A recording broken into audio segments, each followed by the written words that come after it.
Good evening, everybody. Welcome to the show. See all you guys in chat, man. Hey, listen, we had a really good show prepared for you guys, and we still do.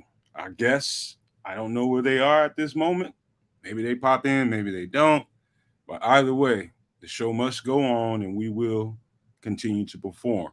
Hopefully, they pop in here at some point, and we can get them on the show. But in the meantime, here we are, week 2 of Bears camp. I think we're moving into day 3 of pads, I believe. And I'm looking forward to it. It's a lot of crazy stuff that's happened in camp so far, man. A lot of moving around. Young guys are really performing. Had a couple of injuries to talk about too. Nothing to be concerned about that I know of. Tevin Jenkins is a big topic out there, and everybody seems to be worried about him. I'm not so much because things happen early in camps. There also could be veteran days that guys could be experiencing. You heard Flus go on and say that guys do get a day for veterans, so you get a day off. But Tevin actually walked off the field on his own with a trainer, and so we'll see what's going on with him moving forward. Let me think. I think DeMarcus Walker, I think, might have missed a whole practice. I think he was in the practice before, got dinged up a little bit, and he left the field on his own with a trainer. Haven't seen Nate Davis. I'm still not concerned. Um, it could be something going on that happened late when the pads weren't on that we don't know about. They won't really tell you much in their disclosure. So we have that going on. Plus, we have a lot of really good shit to talk about and stuff. Excuse me. This is Nomad Live. But hey, before I get crazy about my commentary, because I can get on in here talking to y'all all day and forget I got trusty co-hosts like Samo, What like up? Triple R, like kids waiting there to get in here and get their 2 cents in, and I don't want to hog the mic too long, man. So, hey, listen, man, Samo, what's your overall take about camp thus far, man? Anything you want to talk about in particular? Anything in particular, man? First of all, shout out to everybody in the chat who've been rocking with us all week. That's too many names to call out, and I don't want to miss nobody. So shout out to everyone, man. Man, this week the standouts for me has been the defense, man. The surprising, that's what surprised me the most right now. Is just how the defense seems to be gelling so quickly. I know we talked on the show previously about Alvin Williams, man, probably being on the hot seat. I was having that because I didn't think that he deserved to be. And I think it's showing right now, man, what he can do when he has some real talent, man. I think that secondary is booming right now, booming. The linebacker core booming, and it's by all accounts right now the defensive line is stepping up. So I think all the talk we've been making about the offense, and how we got all this speed and all these new weapons, but that defense sounds like, hey, don't forget about us. We here too, and we come to play. Kids. Man, I'm liking DeMarcus Walker. He's loud and noisy. I think he's going to be my new Akeem Hicks. I like that communication on the line that we're starting to hear and see in all these clips. He's kind of an exciting guy on that line. I'm liking him. So we'll see how things go. Right across the board, defense is doing well. We can also sort of look at some of the potential injuries that we're looking at on the offensive line, and you guys coming in trying to find their way, find their spot on the roster. That may have a little bit to do with it. One guy I haven't heard a lot about is Zach Pickens, and I'd like to hear more, but that's where I'm at right now. Sure. I'm okay with what's happening so far. I'm not concerned about Nate Davis getting a Veterans Day on the first day of pads. Okay, Tevin, it's early. He has time to recuperate, but his history isn't the best as far as health goes, so that is a little concerning. But with them out, Kramer, Carter, Leatherwood, they all get those all-important reps. And if, this happens during the season, the reps they're getting now could be crucial, going forward. So I would like everybody healthy, but as long as nobody, is getting suspended for betting or, beating up on people or, no season-ending injuries, I'm good. I'll tell you guys what stands out to me. Number one, if you guys hadn't noticed, we got blue chippers all over the damn field right now on both sides of the ball. I can name them if you want me to, but do you use your imagination? On both sides of the ball, we got blue chippers just spread all around the field. That's number one. And I'll tell you another thing that really struck me the most looking at the all the videos people are putting out. We got some pretty up close views of what that looks like on the field. It's kind of like you're there. But how the size, the speed, and the agility of these guys. I mean, this is a big team. This is a big football team. It's full of athletes, man. There are athletes all over the field.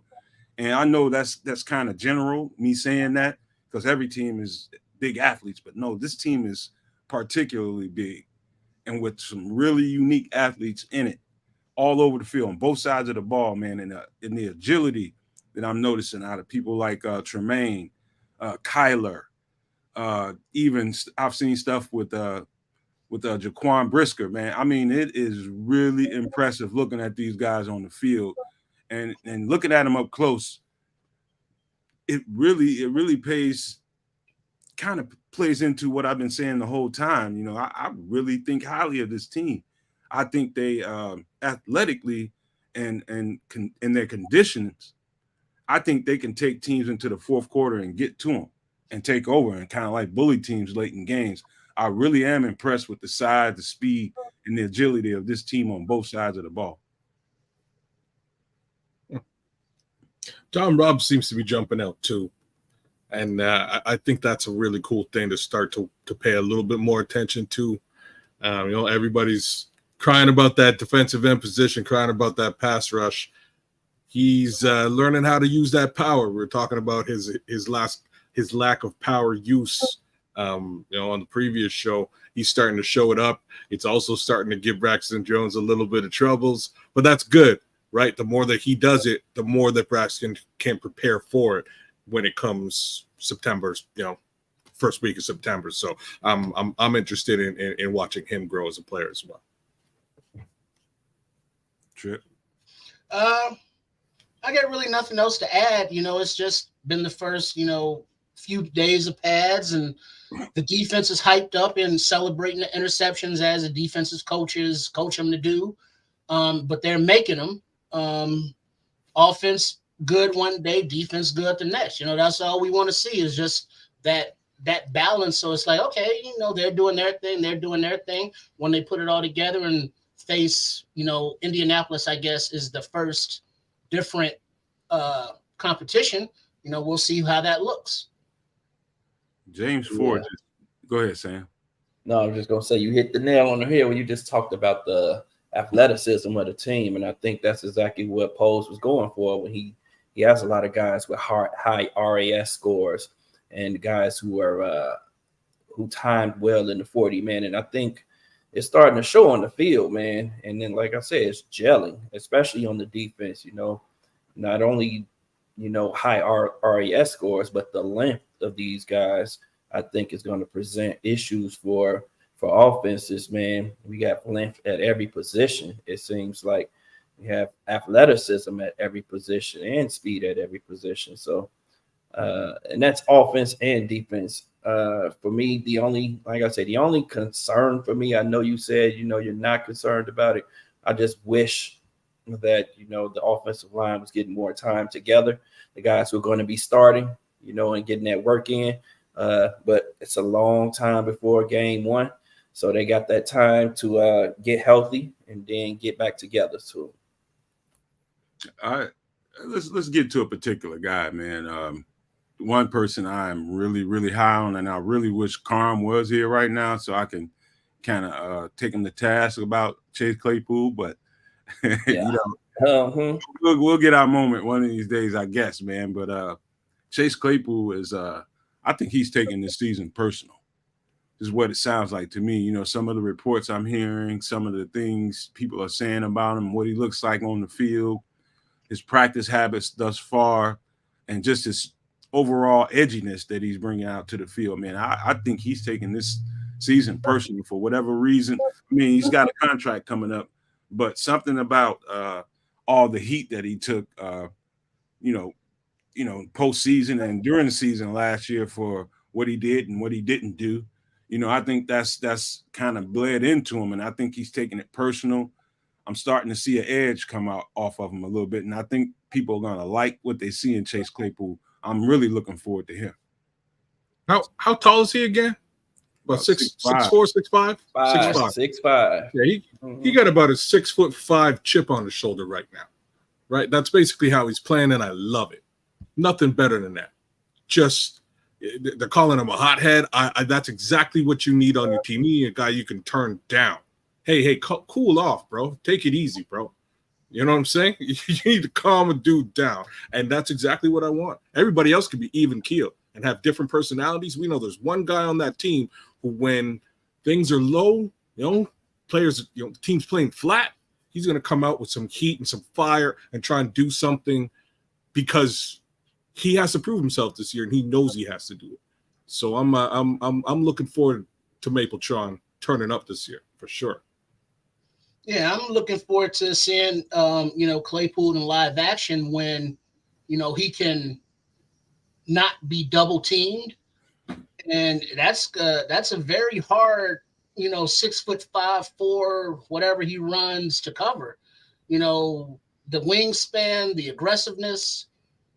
We are finally going to get to be able to see why Ryan Poles traded for him last year, and now that he's digested the playbook, knows where to be. And something about it's always the damn receivers that got a little of that diva thing going on. And that just seems to be the position. And as long as he has that and can back it up, it's all good. By all accounts, he is having the best camp of all the Bears right now, man. And I don't think anyone saw this coming. No one could have said, Chase Claypool is going to be the guy that stands out the most. From all the talks from the summer, from last year, everybody just down on him. And you know what? He may have in one game where he showed a lot of passion. I think that was the Detroit game when he was just upset. And that was just frustration because he wasn't having the success that he wanted to have. And, he's trying to learn the offense and something went wrong. And, that's just passion to me. That just means that he cares about the freaking game. So, but all the talk this summer, everybody down on him. What'd he do? He came right in this press conference. He didn't bat an eye, man. He didn't. He could have been PO'd at the media for the way that they treated him in the papers and on the articles. All the clickbait material that was out there about how he wasn't going to show up, how he hasn't shown up. And what does he come do? He comes and he shows up and he shows out every day. In practice, man, he's gotten knocked down, got dinged up a little bit, got right back up, went back in the game, next play, and that crack block that they are talking about, I want to see that on camera, I want to see the film of that. They say he hit a nice crack block. Defenses aren't going to be ready for that because he's a big dude, man. Not only is he 6'5", but he's kind of he's a swole dude, man. The dude puts in the work, so I'm not worried about Chase, man. I just hope that he leaves camp healthy, just like I do with all the other players. Man.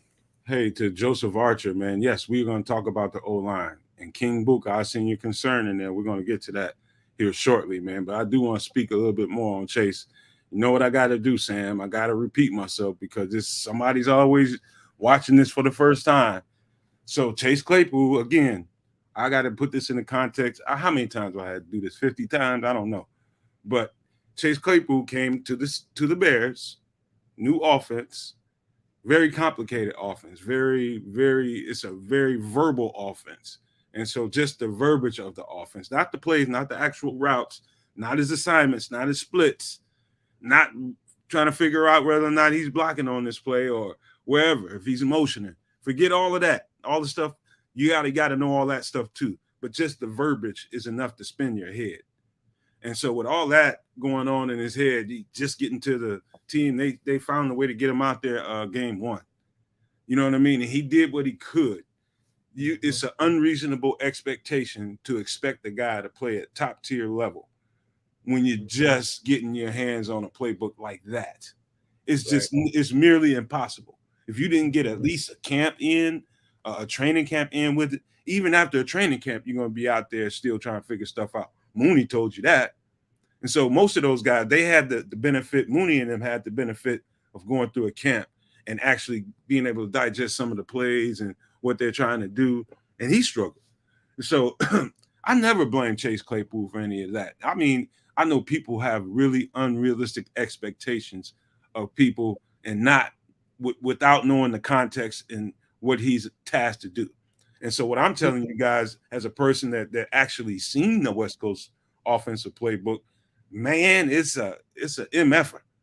I'm just telling you, man, it's a lot, just the verbiage in it. So I didn't expect much from Chase Claypool.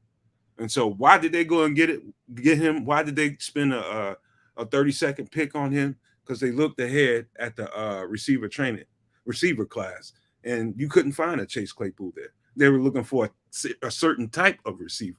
And so the body type, the athletic traits that he has, they knew what they wanted, and they saw him on another team, and they used that draft pick to go get him.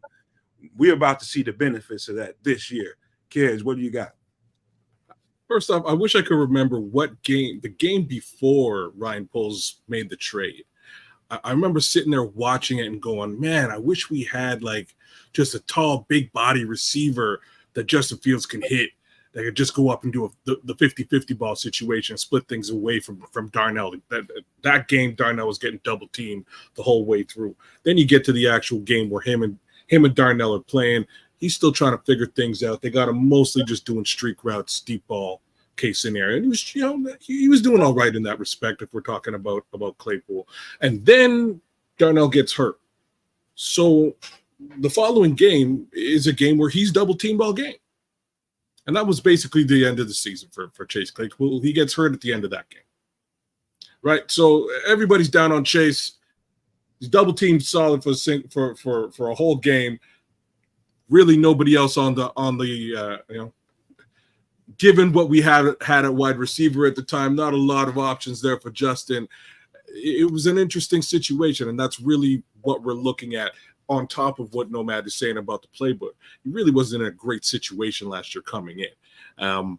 Again, I've said it before, and I'll say it again. If Don Burr's in the chat, I'd love for you to answer the question I asked you a couple days back, but who do you double team? I don't know anymore. If you're double teaming Mooney, you have Chase Claypool and you've got DJ Moore wide open. Who are you going to guard now? I'm so hyped to watch what happens this year because it's going to be very interesting. We've got a 50-50 ball specialist who's super fast. That's the Canadian. We've also got a deep ball kid. We've got another deep ball jack of all trades with DJ Moore. We've got another deep ball slant inside receiver in Darnell who can also go to the outside. It's a very interesting mix of humanity right now, and I want to see what opposing deep I can't wait to see what Indianapolis pulls out of their bag of tricks there next week, just for shits and giggles, because I don't know what opposing defenses are going to do. And that's the dilemma, kids. I'm sorry, I don't mean to step on your Trip. I know you got plenty to say, but that's the dilemma. The body types, the traits of all the different receivers that we have. We got receivers that are so versatile. People get caught up in Chase Claypool's size and forget how freaking fast that dude is. Super fast. Yeah, so I mean, with the multitude of the dynamics of the receivers that we have in that room, I like I said to you guys before in an earlier show, I don't envy being a D coordinator trying to figure out what do I want to take. If you feel like DJ Moore is the head of the snake, and you want to take that away, cool. Good luck trying to get to the rest of those guys, trying to get those guys one-on-one. Best thing you can do as a football guy, I'll be honest with you, the way I play that defense, and really it's just Justin can pick it apart at this point with the kind of receivers that he has. You just dump it off and let guys run. But I play cover 3 shell. A cover 2 is decent, but a 3 shell I think would be the best. That's the best thing you can do with all that kind of speed. But I'm sorry, Trip, man. I didn't mean to go on like that. Well, just to build on what you're saying real quick, that cover 3 is going to allow a lot of slants, a lot of underneath Yep. groups that these athletes can get Everything wild underneath run. they eat. And, And that's what we want. We want yak. Yeah. Yep.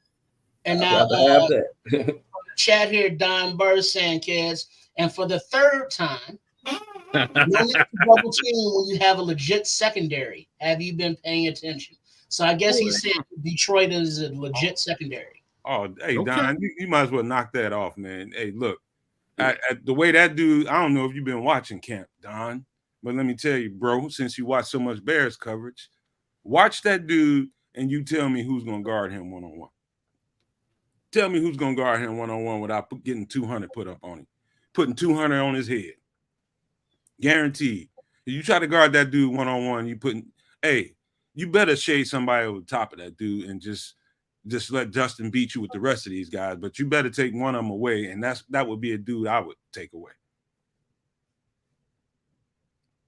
Right, man. Don just in here talking. I got no comments. Don don't know. Don know nothing. Don don't know nothing, man. He don't know what they got over there. There is no cornerback core that's built to beat all of this speed, man.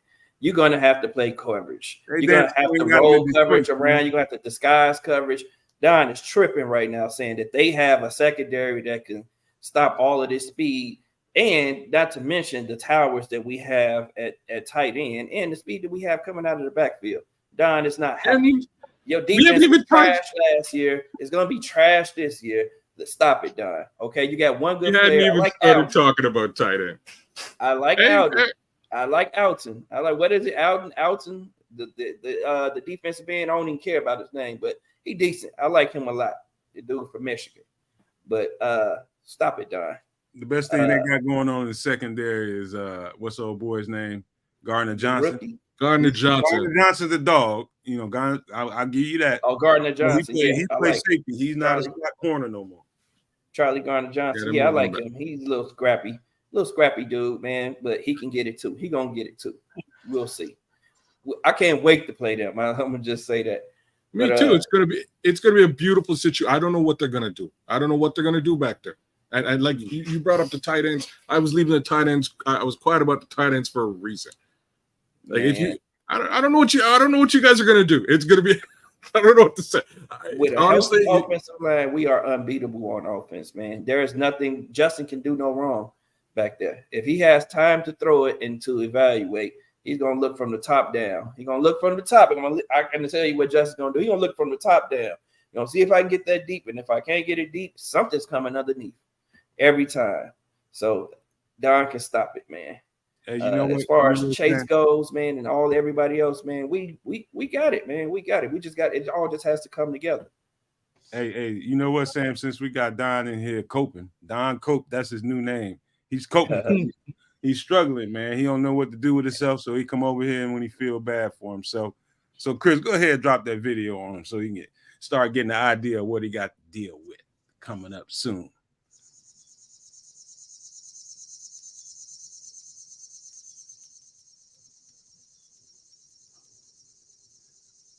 Uh-oh. Pads will be popping. Music to my ears, baby. Yeah, we got the energy. I don't know you, then you enemy. Yeah, we got the energy. You keep on talking, I think you should let it be. Yeah, you don't want to know what it took, though. You can only see what you look for. You don't want to see all the work that I put down. You can put the IOU on the books now. Look now. Yeah, show 'em what you made of. Gonna do it real major. Yeah, show 'em what you made of. We gonna do it real major. Show 'em what you made of. Show 'em what you made of. Show 'em what you made of. Gonna do it real major. Show 'em what you made of. Show 'em what you made of. Gonna show 'em what you made of. Got a little lag. It's coming back. Don't worry, man. Don, you don't want none of that hot-ish. You don't want none of it. Show 'em what you made of. Gonna show 'em what you made of. Little lag. We'll get to it. That's number 13, boy. Hey, boy, I'm gonna tell you something, Don. I ain't ready for him. Nope. We got 4 burners on it. We go 4 wide. What they gonna do? What is Detroit gonna do? We put 4 wide receivers. We put our top 4 on the field. There's nothing they can do to defend that. Nothing. Don say it's a cut tape of only good plays, man. Let me tell you something, man. Hey, look, Don, I'm going to be honest with you, man. Y'all got a good team. I was just talking to Aldo recently, not like in the last couple of days. Aldo's sick, man, and shout out to Aldo, man. Hope you get better, man. Shout But out. I remember telling him, we're going to take it from y'all. I'm just going to tell you right now. We're going to have to beat you stiff, but we're going to take it. We're going to take it from you. I'm just going to let you know. I'm going to let you know that now. We taking it. And it ain't going to be hard. It ain't gonna be hard though. No. It ain't gonna be hard to take it from them. Man, this a bunch of big athletes, man. This is a real athletic, huge team that's really physical. Y'all gonna feel us. I could promise you that, Don. Y'all gonna feel us right the F away. You know what I'm saying? So just you can be hype as you want to, Don. I'm just telling you right now, man. Hey, you the homie, but I'm telling you, we about to bust y'all up. Right. I'm done talking to Don, man. We done talking to you, Don. You're not gonna hijack our show tonight. With that nonsense you talking. All right. Hey, look, man. A couple of guys wanted to talk O-line, man, and I think people getting a little nervous. Yeah, and we'll get into the O-line, but first we got to let you all know about the goings on at the Nomad Network. To make sure you are liking, sharing, and subscribing to Nomad Live, Nomad at Night, featuring MF in the Kitchen. And then also we got this little Facebook thing that Chris is going to play for you right now. Hit it, Mr. Producer. Find us on Facebook, the Nomad Network, Nomad Live, Nomad at Night, a MFer in the kitchen. All right. What was I saying? You're about to get to the O-line. Everybody, make sure you check us out on Facebook. And as a matter of fact, while we're talking about that, we are now on Podbean. So all you guys that can't watch a live show and you prefer to have your shows, digest your shows in an audio form, check us out on Podbean. We just got up and running yesterday, thanks to my man Nick Wells, the producer backstage. Hey, so we're gonna do some adjustments to Podbean. Spotify and iHeartRadio is where they need to look for us right now. We're up on both. Good job, because I didn't even realize that. Spotify and iHeartRadio. Didn't know that. But thank you. Soon to be Apple Music. Thank you.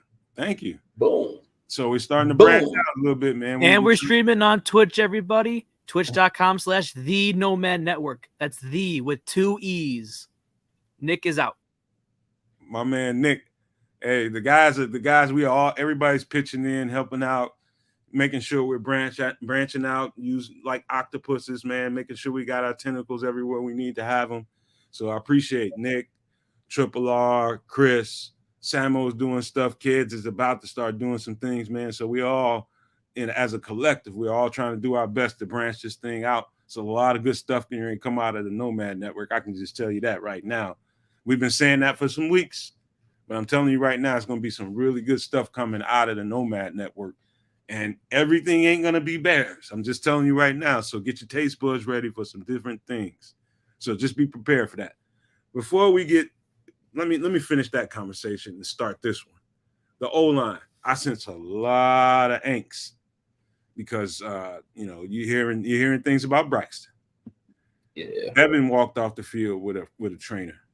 No Nate Davis for the last couple of days. I think people jump to conclusions a little too quickly because, in camp, you're going to have a lot of moving around. Guys are going to get nicked up. Might be a hammy, might be cramps. It might be a whole lot of different things, man. But you're going to have little things like that happen in camp. But do not let that anxiety get the best of you. Those guys are fine. If they weren't, we'd know something about it.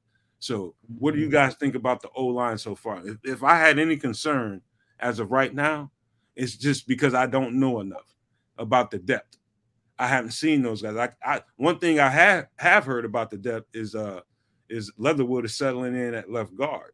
That's a welcome piece of news that I heard. So what do you think about that, Samo? Yeah, man. And that's what I was just going to get to, man, and say that I'm concerned. Well, I'm a little bit concerned. I'm not going to say I'm concerned. I would just like for the offensive line, the starting offensive line, to have more reps together early on in camp. But what this does, allow us to do is to see what depth we have. If we have depth or if we need to go out and get someone. Like you said, there's a lot of talk about Alex Leatherwood settling in at that left guard position. And, that's what I always thought that he was just a left-handed player. Maybe he just needed to be back on that left side. I think the Raiders ruined him when they moved him over to the right side. And, he just wasn't comfortable there and never got comfortable there. And then we bring him here and we do the same thing. I think he's just a left-handed player and he plays better on that side of the ball. And as far as everyone else goes, man, I'm hearing that Patrick is settling in at guard. So Lucas Patrick, we can see if he's going to be our swing guard or not, or if we could just release him. We're going to be able to figure out our depth on our team. And that's what's welcome. And as far as Braxton goes, man, he says he still has some stuff to figure out with the bull rush. It's gonna come together. He's still working on that. He has another month to figure it out. This is when he needs to figure it out, right? This is exactly that time. So yeah, I have concerns. I'm a little bit more concerned than Nomad is with the Nate Davis thing. He missed OTAs, which is fine. They're totally they're not mandatory. They're totally optional. So that's fine. But again, you got big money. You're coming into a brand new team. You think he might want to come in and make his impression felt. I do remember at some point they said he came in. Whoa. People are telling me it's breaking news. Breaking news. Run it, Chris. Run the breaking news. Run it. Uh-oh. I got a feeling I know what this is. Yannick. What's cracking? Chris.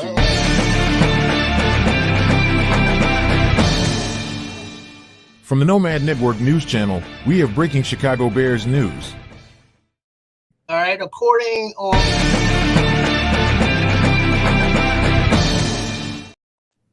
Twitter, X, whatever the hell it is, Adam Schefter says the top available defensive free agent defensive end Yannick Ngakoue is signing a 1-year, $10.5 million deal, including $10 million guaranteed with the Chicago Bears. His agent, Rosenhaus, confirmed the deal Thursday night. Okay, hold on. Before you guys take off, Chris, do me a favor and let me see what you can find. Let's get a little video. If nothing else, let's get a picture up there while you're finding the video, if you could. But I'm not seeing it just yet. I hope you are right. But ooh, you know what that means to me? I'm gonna just tell you guys what that meant to me. This is how I decipher if that's the case. We got to make sure we get it confirmed. But if they sign, I see Ian Rappaport as well. Okay, and he's about as legit as they come. It's official, man. Thank you guys in the chat for breaking that for us, man. Because I seen that out of the corner of my. I'm like, the first time I seen breaking news, and I seen Yannick Ngakoue, and I kept seeing breaking news. I'm just like, somebody check that out. But you know what that tells me? That tells me that they aren't looking at this team like a team that can't win. They are looking at what they are seeing in camp, and they are liking it. So that means Nomad and this team and this group of guys haven't been fluffing this team. That means what I see on film is real. They see a team that can really compete and make something happen out there. That's when you go and make a signing like that. I absolutely agree with you. That's exactly how I read that situation. Like, they see a team that, we're ready. Like, we can compete. We can go take this division this year. They see the defense is gelling. They was like, why not add this piece? And Nomad, I know you were talking about it earlier today. Like, something's going to break today. You felt it. So you felt that. You definitely felt that. What I tell you on the backstage? He did. Yeah. You definitely felt that something was going to break today, and it did, man. And we kind of knew something was going to happen, but I didn't know that it was just going to happen this soon, And I'm happy with Yannick Ngakoue, man. That's going to be a dog for us. We got a dog at defensive end, but I also wonder. Now, the only thing I'm not even gonna say that, man. I wonder what it means about this injury situation, with our guy. With Walker? with Walker. Yeah, I wonder if Walker is completely healthy. That's the only thing I don't want to happen. Sam. I'm knocking on wood. Man, knocking on wood. But if we can have Yannick Ngakoue and Walker, hey, it's gonna be a beastie defensive line, just like we thought. Hey, we got somebody in the green room running around. I'm sure he wants to jump in here and talk about it. Let's get him on the show. Pop him in. Want me to pop him in? Pop him in. Let's go! Let's go, bro. Let's go! When did you find out, Bragg? Did you just Right find out? when I jumped into your stream, and I was going to apologize to you guys because I completely forgot. I fell asleep about 2 hours ago after I went golfing, me and Jenny over here taking a nap. And then I wake up, get on my TV set, watching football, got baseball on TV, and I'm like, shit, I was supposed to go on Nomad tonight. Felt terrible. Jump on, pull my computer up, and as I come in, you guys broke the news to me, and I'm going crazy over here because the Chicago Bears are trying to win football games this year, ladies and gentlemen. Yep. Bragg, Is it confirmed? Is it confirmed, Bragg? Is it confirmed? Yeah, Schefter tweeted it out, so unless I'm having another moment where I fall for fake tweets.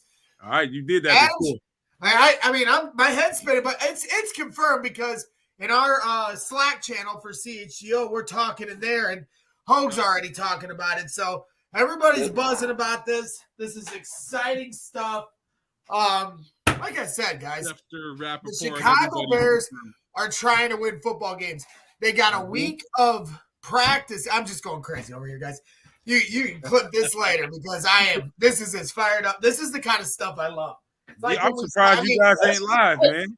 Well, hey, keep this between us girls, but I think we're about to. So I got a minute to be on here, and I apologize for not coming on at 8 o'clock. But this was just like fate that I came on right when this happened. So you're going to get my initial reaction, and then I'll jump on CHGO Bears here in just a few minutes. But this is just so exciting because, they got a week to see what they had in this team. They got a week to look at DeMarcus Walker. They got a week to look at Terrell Lewis. They got a week to look at Travis Gibson. They got a week to look at Dominique Robinson and understand, okay, this is what these guys are going to do, but then they still add that depth. And I don't know what the contract is, but regardless, signing a 1-year deal, $10.5 million. So that's what Ryan Poles did. He waited the market out, and he said, you can go find something better, more power to you. If not, we got the bag for you for 1 year. You can come in here, make a name for yourself, and then go get another bag next year. Hey, I think this is just so exciting on so many levels because, the depth on the defensive and offensive line, which they still need to address.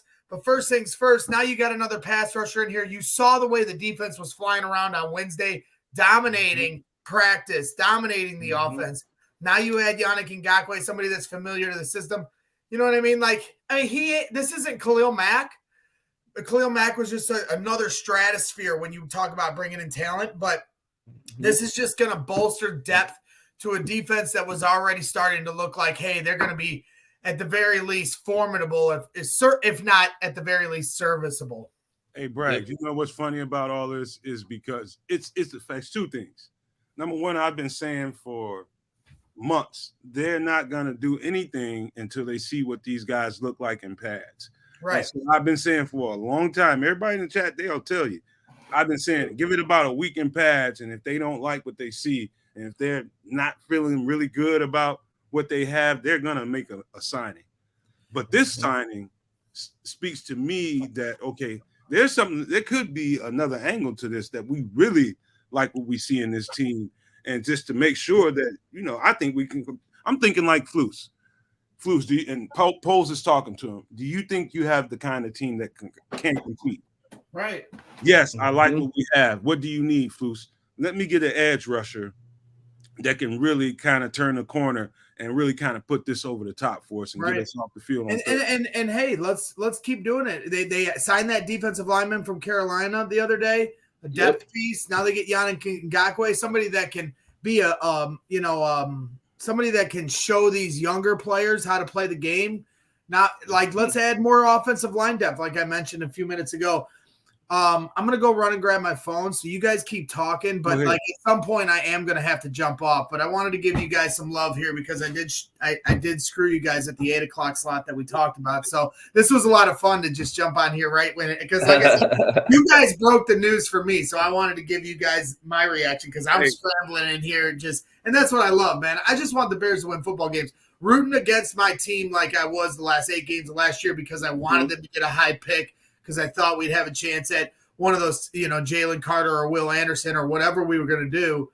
It was hard. It goes against my nature as a Bears fan, but I did what I wanted to do as a fan. I did not want them to win games. I don't care what anybody judges me on in that regard. That was what was best for this franchise. Now they have DJ Moore, Darnell Wright, a future first-round pick, and all these things. So now this year, I get to root like hell for the Bears to win football games. And that's going to be week 1 cannot get here fast enough. So I'll be right back. I got to grab my phone, and then I'll see if I got to pop off. Do your thing, man. Ladies and gentlemen, Greg Bragg, CHGO crossover, Nomad at Night, Nomad Live. This is awesome shit. I just want to say one thing here. Don Burr, I've seen about 17 texts from you here brought in the chat. This is all directly related to the fact we just picked up good old Mr. Ngakwe, and that's looks right. like folks in Detroit are a little sour. There's sour flavor in that Detroit water. Hey, Donnie. Hey, Chris, let me know when you got something. If just pop in and let me know when you got something. Hey man, this is a welcome signing though, right here, dog. Our defensive line is about to be popping right now, dog. Because by all accounts, we've already heard that they've been playing well. And those guys in the middle. I know you say you haven't heard a lot about who was it? Zach Pickens, but I have. Yeah. I heard last night Wani was talking about him. Wanistad was saying that he looks really good in camp and he looks really quick and he uses his hands really well. And he said the same about Javon Dexter too, but he specifically pointed out that Pickens looked really good to him. So man, by all accounts, man, what Poles has done to rebuild this team from the top down, man. It's just crazy to me. Don is really cooking right now. Look at him. he's sour grapes in the Detroit water, y'all. Sour grapes by in the choice, Detroit Don. water. It was by choice, Don. The man. Of course it was by choice. Of course it was by choice. We waited this whole Poles waited the whole situation out.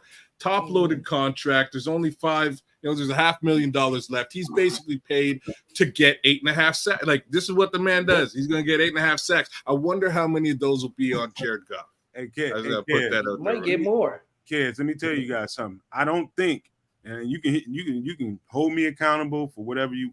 I don't think this is what you guys think it is. I don't think this is a signing because of a need. I think this is a signing to put us over the top. I think Bruce really liked what he saw out there, and he met with Poles and said, "Hey, man, what do you tell me overall? What do you think? I really like what we got. What do you need?" This, I think, would put us over the top. Yannick Ngakoue. That's what I think we're dealing with right now. I don't think it was a need. I don't think Dominique Robinson wasn't looking good. DeMarcus Walker, Terrell Lewis. I don't think any of that was a problem. I think we want to add on to that. When you have a secondary that's looking as good as it is right now in camp, that's what you do. You make sure that your pass rush is going to be formidable.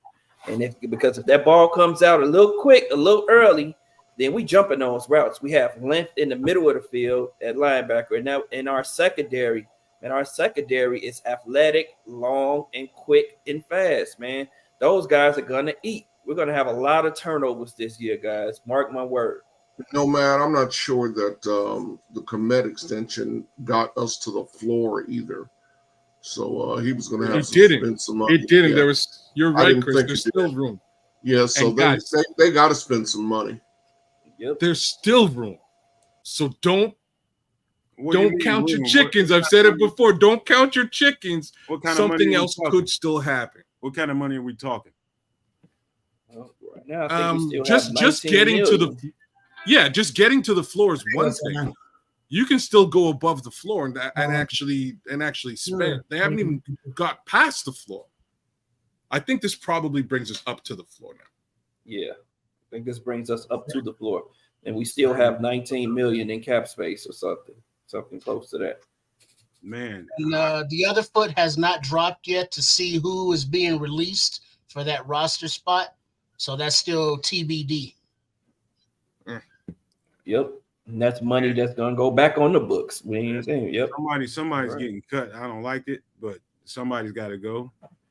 Let me look at who's in Green. Probably gonna be Rasheem Green, man. We haven't heard much about him. What's your situation, Bragg? No, I'm not there. Thursday. What if it's? I'm gonna mute Brad. Nobody. No, nobody's there tonight. Muted him. All right. He don't know he's. Yeah, he can't. He doesn't know that he can hear him. Yeah. On, Bragg, we'll let Braggs work that out and then let him come back in a sec, man. But man, oh, don't say it's Gibson. Don't say Gibson is out. Oh no, who said that? No. TP3. It's that rabbit. Don't be what saying up, rabbit? I told you Boys, guys. Can you hear me? I'm sorry. Can you hear me? Yeah, Hey, I got to get running. As you can imagine, we're getting scrambling to get going here, and they want me to produce. Hey, what time are y'all dropping? As soon as I can get this link set up and everything else, but they're ready to rock, so I got to get going here. But hey, I really appreciate you guys. Again, apologies. I'll make it up to you down the road here. I'm always happy to jump on when I can. It's been a crazy week, but this is exciting stuff, so I'm glad I could give you the instant reaction. But yeah, Chicago Bears are ready to compete, ladies and gentlemen. So I'll see you guys over at in the chat. We always appreciate your support, and you'll always get mine. And you guys keep up the good work, and I guess I'll see you here on the mean streets of Twitter. Hey, Greg, you keep up the good work, Brad. See when Mr. Carman can make it up to us also. Yeah, he's at dinner. I think he's at dinner too. But he's Hollywood, so he's I know. He's getting a big lip for that. All right, I'll hit you guys up. Thanks, Greg. Man, we just want to tell you we appreciate everything you're doing out there at Cap, man. Keep doing what you're doing, man. No problem, man. Man of the people. No, I appreciate you guys. So I'll always stay true to you guys and what I've always been. So I'll hit you up. All right, guys. Later. Hey, fellas. That's your guy. I'm not just talking to my co-hosts and my producers. Everybody in the chat, keep refreshing your chat. Your Twitter, because there's another shoe that's gonna have to drop. When somebody gets signed, it might not be a DN. It might be somewhere else. It could be another position. Yeah, so just keep refreshing your Twitter, and we'll try to stay here a little bit, man, to kind of make sure we're getting everything covered. So keep tuned in at Nomad Live. Don't take off to nobody else's podcast. We got you covered right here, man. We got everything you need. Hey, man. Crazy. Anything else, man? Anything. So now that we've just got done talking about, how the defense is something. He's saying Vildor. He said Vildor? That's the first person I noticed. What? I don't know. Don't be just saying stuff, Nathan, man. We got to make sure that's the person. We haven't heard his name in camp, though. I haven't heard his Sounds name like his. That would be interesting. Sounds like his guess to me. All right. But don't be surprised if it's Gibson. Sure. I told you, if Gibson's not starting, he's getting cut. Man, Chris, we need a video, man, so people can. Man, there's no video. They're just breaking articles, but no video. I'm talking about a highlight tape, a quick highlight, so they can see what we got.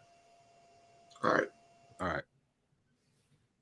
Yeah, I don't see anything corroborating Kendall Vildor. I don't see anything corroborating. That was his wish, I think. Travis Gibson right now. We'll see. Well, I appreciate you though, Nathan. I think Nathan was the first person that I saw that actually said breaking news. Yeah, I think it was Nathan. Oh shit, Cheetah up in the house. Right on. Welcome back, sir. Doug, what up, boy? He's back for the start of the season. Yeah, we're gonna get this thing monetized. We ain't there yet, T. I can't wait, man. I appreciate you already. We're gonna get it going. Man. Word up, we Torian. just got done talking about it. Hey, we got to make sure everybody's liking, subscribing. We got to get them subs up so we can monetize, man. Can't say that enough times, man. Make sure you're liking, subscribing, and hitting that notification bell, sharing. I can't say that enough times. We need to get this thing really pumping, man. I know we the new kids on the block, but you know we got the team with the most substance. You can't deny that. So you know we need you guys to get us pumping, man. So keep it coming. Keep it coming. Wow. Keep it coming. Man, Breaking we just news for those of you who are just tuning in right now. Yannick Ngakoue has signed on to the Chicago Bears. Apparently a 1-year, $10.5 million top-loaded contract, 10 guaranteed. This is a first for Nomad at Night. This is awesome. Breaking brand new, hot defensive end news for the Bears fans in the world. J-Mac just confirmed it on Twitter. Jason McKee. Yeah, it's confirmed. Yeah. It's done. Yeah. Herb Howard. Adam Schefter, everyone's reported it. Once Adam Schefter's not going to put his name out there unless it's done, man. Schefter and Rappaport, if those guys sign off on it, it's law. They're the first to know. Yeah, they're the first to know. Either one of them guys are the first to know. We just got done talking about how this defense is looking, man. How good this defense is looking. And Here we go. Chris just found the video. Chicago is lit right now. Immediately. This is what we're adding to Fluce's defense. Not against us, though, Chris. That's all right. Immediately, you know. Oh, look at this guy. Tried to skip. Look at this. Look at this. Look at that. Speed, that hop Look at that get off. Yep. I love that move right there. Dominique Robinson was experimenting with that move, but he ain't ready yet. And you know what? This will be good for Dominique Robinson, man. This is what I've been trying to say. Yeah. Some kind of veteran presence on that line is going to help both him and Travis Gibson, as well as Walker. Look at that, get off. Again, now, who do you double team on that line? The odds are in Ngakoue, those guys have a much larger chance to get more penetration. So, right, look at how Gibson ate when he had a Robert Quinn on the other side, or when he had Khalil Mack on the other side, right? Yep. He was able to step up and get a heck of a lot more pressure. That's what we're going to see from whoever's on that opposing side. That's why I was always for us getting some level of veteran leadership on that line. Look at the speed, man. Look at the speed. Oh, yeah. Get off, that man. get off is crazy. I mean, it's hard. That's hard to deal with, man. You can look at that. Mm-hmm. And he has strength, man. He plays with good strength, leverage, bend. He's a grown man out there on that pass rush, man. Like inside. Hey, Derek Carter, man. I don't know who's gone, man. It could be. I don't know that they just released Gibson, you know, more and more so than trying to look for a trade for him.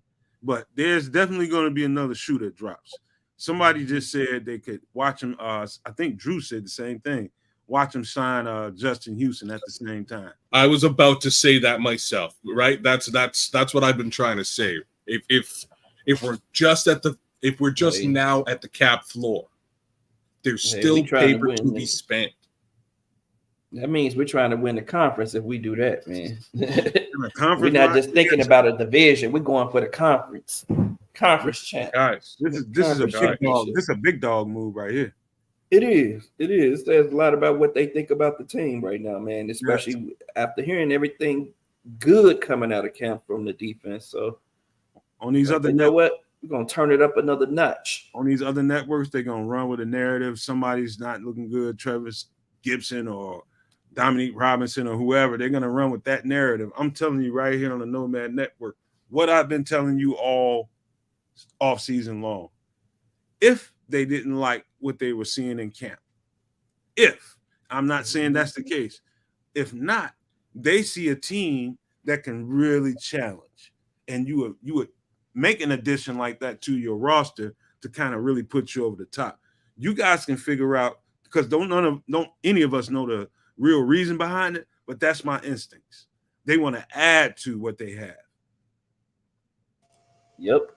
They were 27.8 million over the cap before this signing.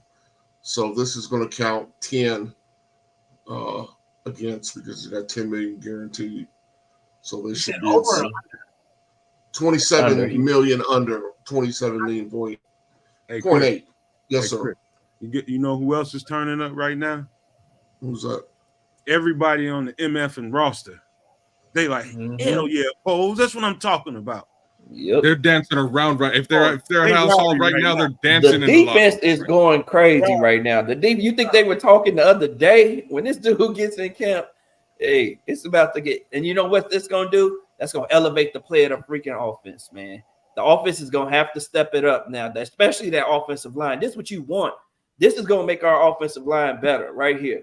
That's the other reason why you go and get a dude that's a dog at defensive end, man, because it's gonna make those tackles better. That's what they need, man. They're gonna have to get better in practice, you know.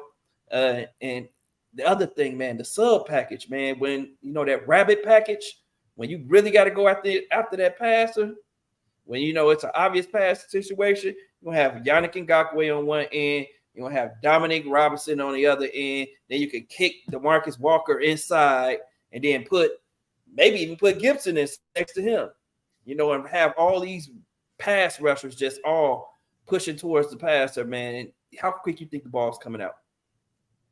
Man. You know, do you realize everybody on that roster is looking at Twitter and they found that news out and they was like, hell yeah, Pose. Hell yeah. He believes in this roster. More than anything, Flus did and conveyed that to Pose and let Pose know, hey, man, I like these young guys, man, and these veterans, the mixture of them. These guys look ferocious in camp. What do you need?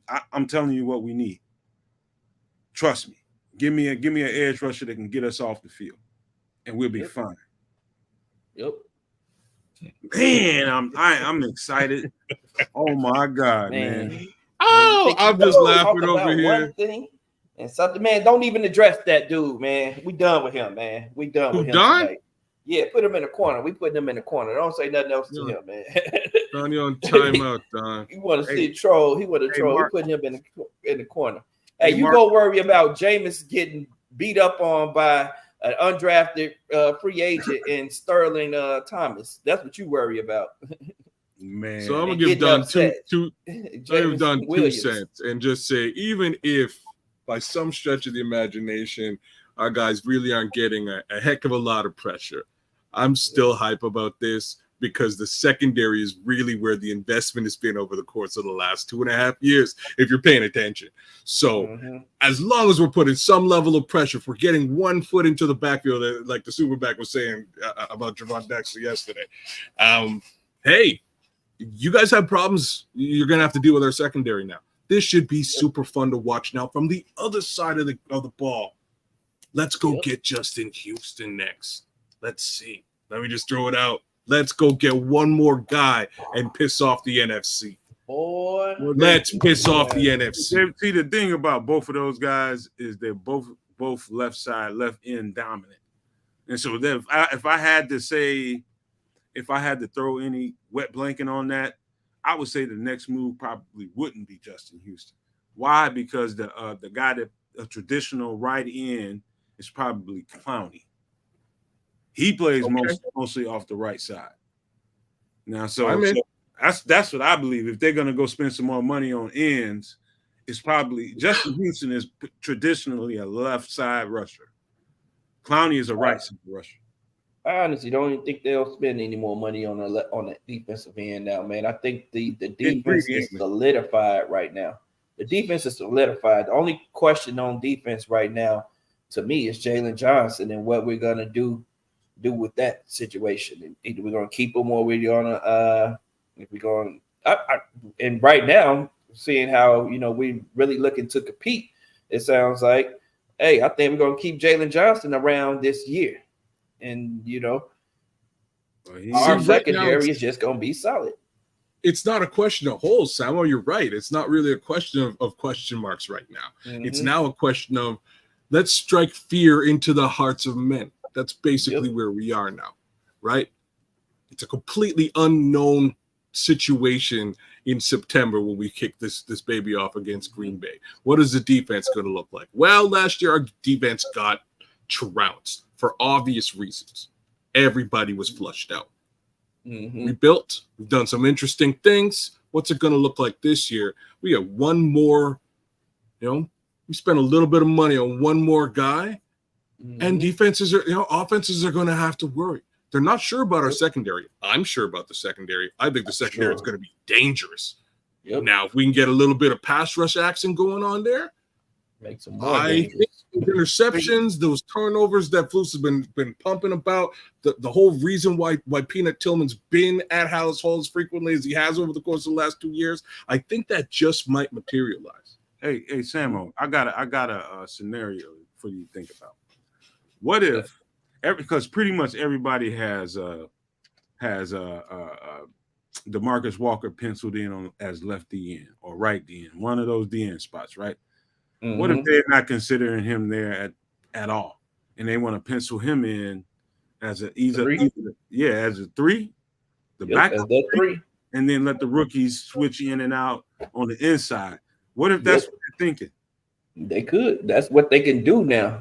Even if that's not what they were thinking before, they're gonna think about it now because of what you have at defensive end. Now you got one guy who's solid on the left side, and we see that Travis is on a contract season, so I expect him to just step up this year.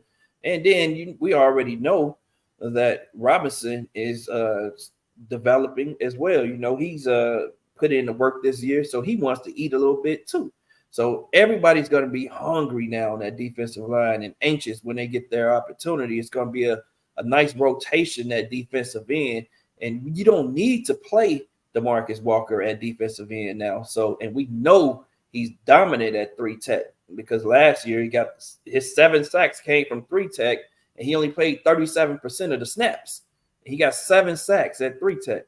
So on obvious pass situations, man, I can definitely see him being placed there and dominating, straight dominating. Man, his tape is full of highlights, but no more in any other place other than 3 tech, man. He dominates from the inside. He's really dominant from the inside. And so if you're thinking as a coach, if I'm Flus, how can we get ourselves in a situation where we're not on the end? He's necessary. We need him on the end. What if we put ourselves in a position where we're structured and we have depth at the end, and so we don't have to play him on the end?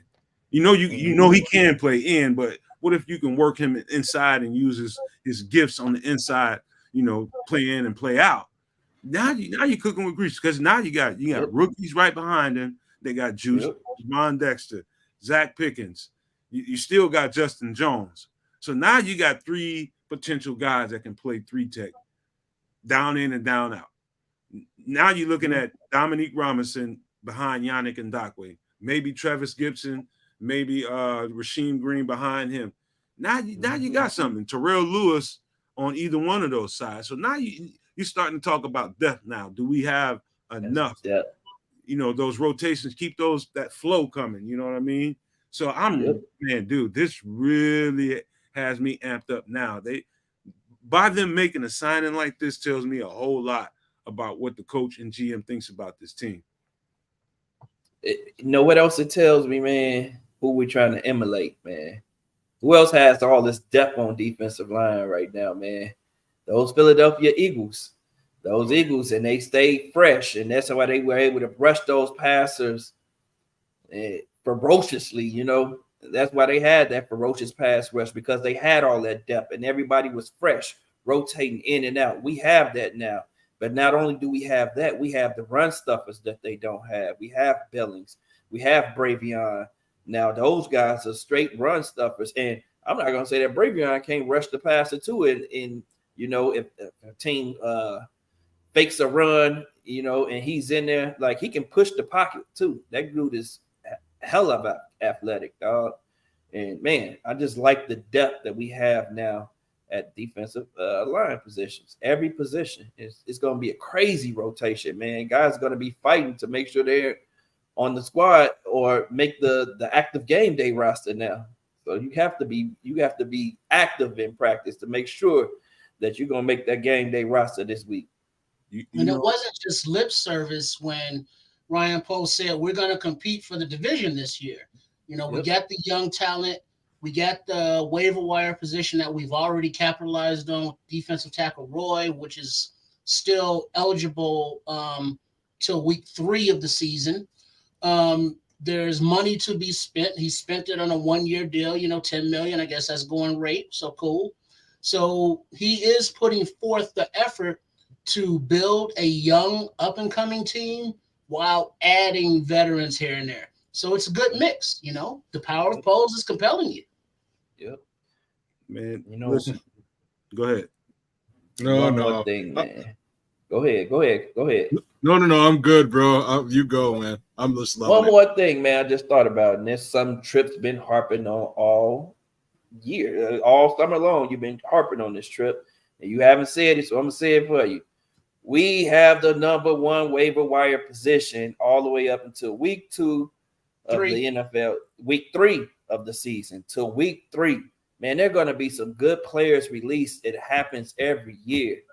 It happens every year where a good player is released and then goes on to another team and shows out. Man, we're going to add some depth, I'm sure, off that waiver wire. And if we don't add it to our team directly, it will be added to the practice squad, man, where guys are going to be able to be stashed there, develop, and then be pushed up to the 53, you know, when we need them. So I think, man, this is about to be a deep team. I think that, man, the power of Poles just is compelling the heck out of me right now.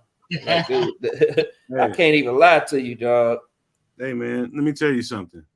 Yannick Ngakoue, I think, and I'm talking to his agent, and he's effusive about, you know, I want a long-term deal. Okay, Chicago's willing to offer you one, but after a 1-year deal, show them what you've showed consistently everywhere you've been, and they're willing to extend you. That's probably the conversation going on. Yannick said he wanted to, at first he said he wanted to play for a contender. Let's put that out there.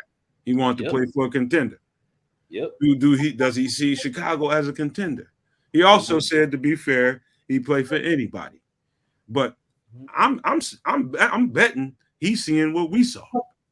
Yep. He's seeing the same thing that we saw, man. Them guys is young. They got a lot of juice. This quarterback looked like he's about to turn the corner. Man, they done brought in DJ Moore, and they out there tearing it up. They grabbed Chase Claypool before that, and they got all these speed. Man, dude, you think Yannick is stupid? He can read the room. That team is young, full of juice, and ready to roll. I sign with them. Yeah, I like what they got going on. Hell yeah, that's exactly what I'm doing if I'm Yannick. Yep. So, I mean, we're becoming that team that's a destination that players want to come and play. You know, and we see it because all the players, they believe in Justin Fields, man. We saw how he was ranked in that top 100. And they ranked him up above Trevor Lawrence, who won a playoff game last year. So, you know, players believe in Justin. Then they see the culture that we're building over here. And I know if they watch, you know, our videos and see how much fun the guys look like they're having and how, you know, the camaraderie that they're building throughout the offseason, man, going to these Bulls events and what was it, the other event? What was it, the baseball event and all these different things that they do, you know, to make this team gel, not only on the field, but off the field, man. I think it all stands out to me.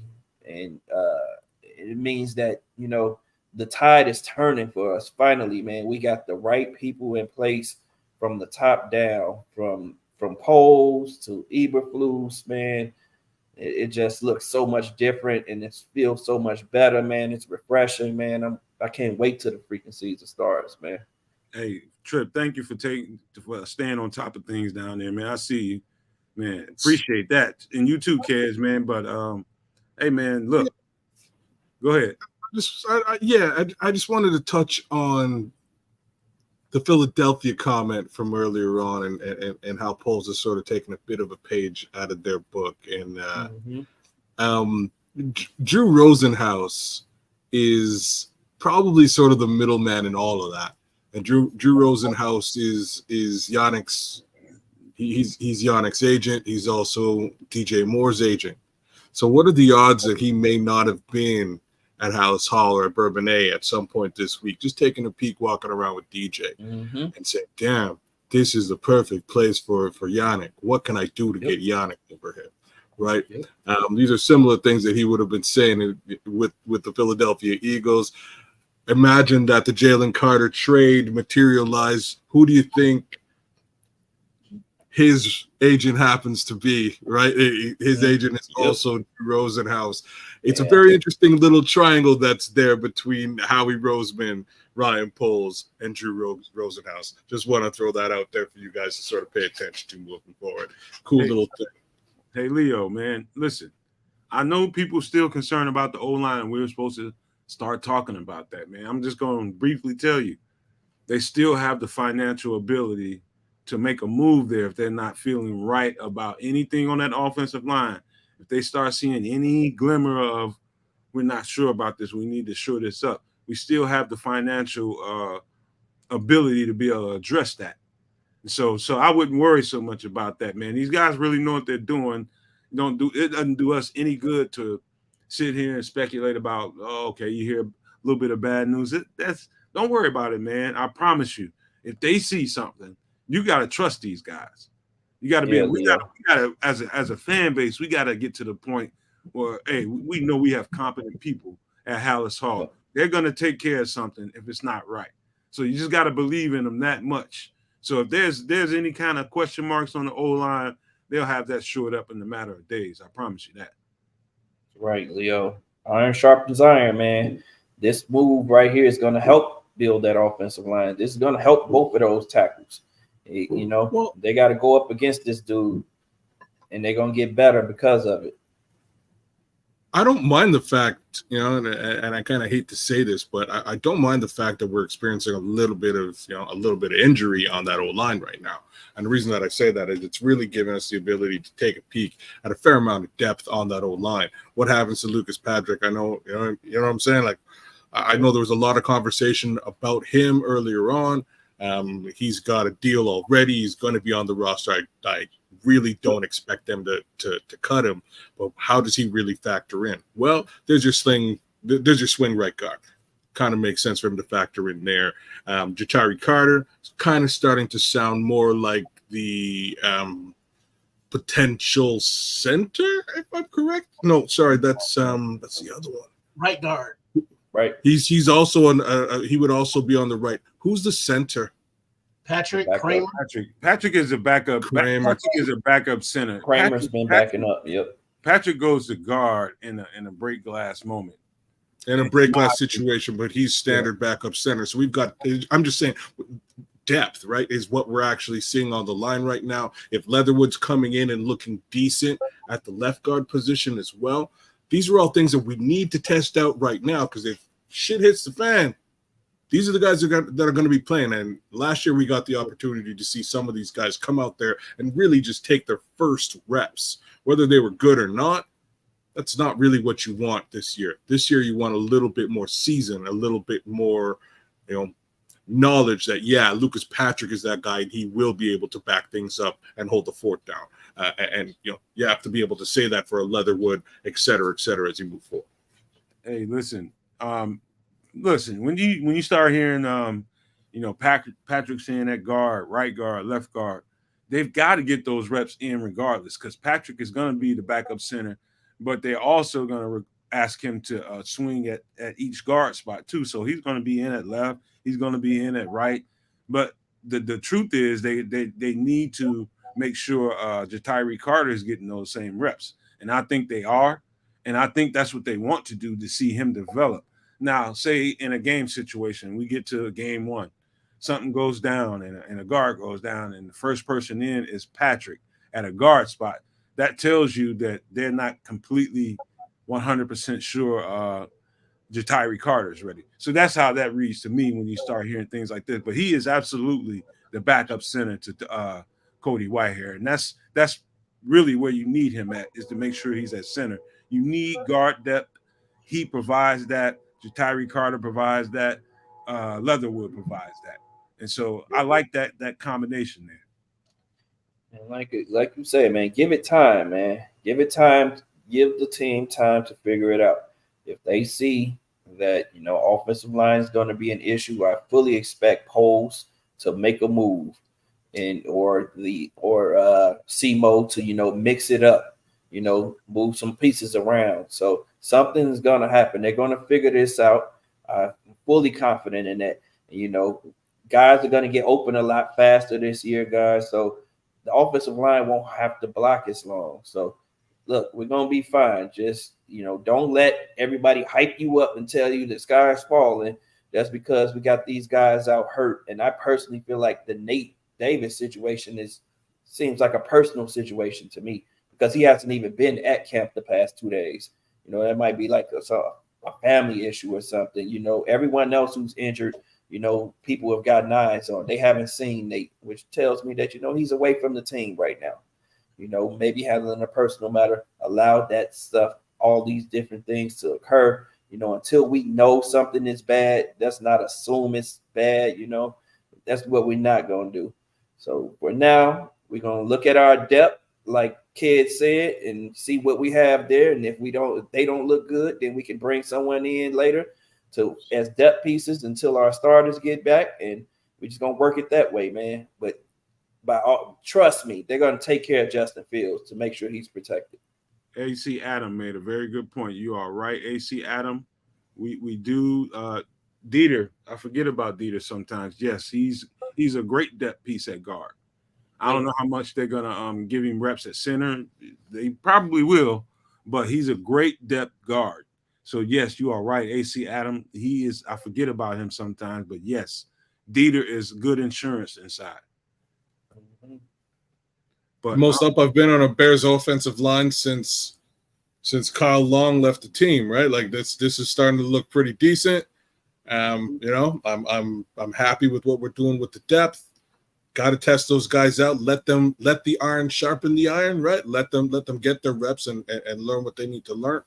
I'm excited to see what it shakes out. And Nomad, you're so bang on with the fact that there's money to be spent.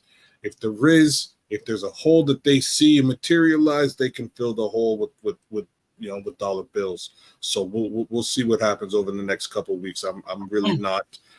I'm honestly at this point with the Ngakoue signing, I have to say it one final time. I think they should do something. You know, it doesn't have to be on the defensive end. Just one more acquisition to strike fear in the. I don't care what position it is, to strike fear in the hearts of man, because this is a weak NFC. The only team in the NFC right now that I feel might do something really similar and interesting is the Saints, and they don't play in our division. So we'll see what happens. I want to ask you guys a quick question, real quick question, and I want to ask you guys in the chat too the same exact question.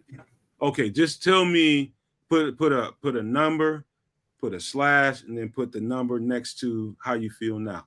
Where were you from 1 to 10? Level 1 being the lowest, 10 being the highest. Where were you before this signing? Were you 5, 6, 7, 8, 9, 10, wherever you were? Put that, give me that number and give me where you are now versus I was at 8, a strong 8 before this. I'm a high 9 now. I was about a 7. Right now, I'm a high 8. I'm a high 8. No. I'm a high 9. I mean, not a high 8. I'm a high 9 for sure. Based on the rotation of this defensive line, I went from 7 to high. I'm gonna remind you guys in the chat, James Ford and King Booker got it right. He said he was at 7, now he's at a 9. I need a before and after. Thanks, 10. I'm with all over, and Sam's original assessment. I was 7, now I'm 8. Like I say, you get me one more guy. I don't care where you put him. I'm at 10 because I know how weak this NFC looks this year. It's not the NFC of old, guys. Mm-hmm. Who are we? We don't even play guys who really hit the playoffs this past year. Our schedule looks beautiful in that respect. So, hey, one more guy that a defense has to account for or an offense has to account for. Just one more guy. And I think who I want. I know who I want. I know what I want them to do next now. Don't even say You it. thinking John Taylor? We already addressed it, man. You know it. We ain't getting Montez Sweat. You can forget that. Nah, we ain't getting Sweat. Nah, we ain't getting Sweat. We'll get him next year. We're gonna get Sweat next year. Everybody's trending up. I see from 7 to 9. I was at a 6, now I'm at like an 8. Okay. Oh, Archie went up. You know we good now. If Archie goes, because I'm not trying to get all like, oh God, we got a Ngakwe, we're gonna win the Super Bowl. Yeah, right. So like, yeah, pump the brakes on that. Let's see what happens. It's a good thing. I'm not saying it's a bad thing, but I'm not getting all hyped and buying my tickets and my bets to the Super Bowl. So it's like, all right, let's see what happens. We should be able to take the division and then progress from there. You're a glass half empty guy, man. You're a glass half empty guy, Trip. That's just the way it is, man. We love you anyway. It was 1986 our last Super Bowl. That was how many decades? Comparing the past to now, man. That ain't got nothing to do with today. But how many seasons? Like, wait, we got Khalil Mack. Oh, here it goes, a double dunk. Oh God, he's hurt. All right, Trip. You need to for certain kids. He's hurting, man. He's scarred. He's still scarred. I mean, I'll let y'all. Scars are still coming up. But if you crash and burn, it'll be like, hey, I told you. If we win, it'll be like, hey, you told me. I'm happy. Hey, Trip, you see what Cornelius just said, right? No, I did not. Stop with the wet blanket, Trip. I mean, it's funny. I mean, you let it burn. Tell him, Corn, let it burn. I'm usually the wet blanket. It's usually me. So thanks, Trip, for being the wet blanket today. Thanks for taking a stock and holding down the be optimistic, brother. Be optimistic. I can be optimistic, but I'm not be like, yeah, okay, cool. It's like, cool. I'm on a 6 to an 8. It didn't go backwards. 8 is close to 10. Oh, I mean, so what do you want? Hey man, we gotta send our boy Trip some love, man. Send Trip some flowers. Put him send him something, man. He needs something, man. He needs some love, man. God, listen, Trip. I'm with you though. I know how you feel. It's been a long slog to get to this point in history, and that's how you got to look at it. Right now, we just got to turn off history, and we got to look forward. We got to look forward, man. That's exactly what you should do. Turn off history. You said turn off history and look forward, bro. Because this is some new shit that's going on. It ain't 86. It ain't the shit that was going on before. It ain't 2006. It ain't gonna look like that. This is a whole different thing. And when I went to school in Missouri, show me. Hey, Trip. I'm gonna ask all you guys this the same thing. You guys in the chat can answer this however you choose. I'm gonna tell you if I'm Yannick Ngakoue. And I'm coming in. Yannick Ngakoue is basically a pass rush mercenary. He goes from team to team. And if you're Yannick Ngakoue, what do you think is the first thing you consider when you think about going to a team outside the normal thing, money and all that kind of stuff? What do you think he's looking at as far as the roster goes? If I'm Yannick Ngakoue, I'm looking at my inside guys. How beefed up are they? How easy is it going to be for me to get around the edge? How much pressure are they going to be able to get from the inside to kind of fold that pocket and help me get closer to the quarterback? I think he liked what he saw, the depth, especially the last move we just made the other day when we were on and that broke. And so that's what I think. He's looking at the line as a collective. How do I fit in here? And is it something that's advantageous to me? And so I don't know what you guys think, but I'm thinking that's what he thought. You absolutely right, because he's not going to do anything that's going to make him, that's going to devalue him. I'm not going to sign a 1-year deal and then with a team that I feel like it's going to devalue me. If I sign this 1-year deal, I'm feeling like, my value is going to increase after this 1-year deal, meaning that I feel like the team around me is going to make me better after this 1-year deal. So then I'm thinking he's going to get double-digit sacks this year. I'm going to put it out there right now. He's going to be fresher because we have a nice rotation of defensive linemen, defensive ends right now. He doesn't have to be all world and play the entire game. He's going to just be a part of the rotation. And because of that, everyone in that rotation is going to be better because he's going to be fresh. We go on these drives with, we rotating guys in and out. The offensive linemen stay in the game. They play the entire game. They don't switch in and out. You got these guys running in fresh and, fresh legs, fresh wind. I'm not winded. I'm going to play a lot better. I'm going to play a lot faster. So I think that's what he's looking at too. Kids, before you go, let me impress this upon you guys, my co-host and everybody in the chat. Let me tell you something. When you know how your team, the engine of your defense is the defensive line. The engine is the defensive line. Everything starts and stops up front. Just know that ahead of time. When you're looking at that as you're Yannick Ngakoue, you're looking at the pieces they brought in. You're looking at what they had before. You're looking at the young guys that just brought in, the juice, the energy, and the size and power that they just brought in. You're looking at that and like, oh, yeah, I can definitely eat off of that. I can definitely have a meal from that situation. The core guys that they have on the inside, I guarantee you he looked at that first. Go ahead, kids. My bad. Look what Derek said too. Derek Carter, you hit the nose, you hit the nail on the head too. I think that's what he looked at more so than the guys beside him. That's just me. And where my head goes if I'm him, and I have to liken it to what they were saying about Khalil Mack when he first came in, what Fangio was saying, and it was like, will Khalil be ready for the season? You signed him, just before the season started. And he's like, he's Khalil Mack. I'm just going to put him over there, and he's going to hit people. He's going to do exactly what he does, scheme or no scheme. He'll figure the scheme out later on. Ngakoue is going to bury his head and just aim for a quarterback, aim for a ball. He knows his responsibility. He knows exactly what he needs to do. Unfortunately, I hear where you're coming from, Nomad. At the same time, the guys beside him right now are improving. He still needs to see them in live action to really get an understanding. Again, unless he was at Hallis today, if he was at Hallis this week, taking an actual look at those guys and seeing them develop, that's one thing. But that secondary is dirty. And if he can get that, like I was saying earlier, if he can get into that backfield, oh boy, we're going to see Gordon do some cool stuff. We're going to see Brisker do some cool stuff. We're going to see Stevenson do some cool stuff. The list goes on. That backstep is disgusting. And now with a little bit of pressure, Jordan Love might make a couple of mistakes game one. Hey, kids, James Hunter just made a very good point. I'm going to read this one off. James Hunter says in the chat, I think this is a result of Daniil Hunter signing the deal with the Vikings. Definitely better with this than trading for Hunter. That could be that's a very likely scenario, James. Why that could have been plan B.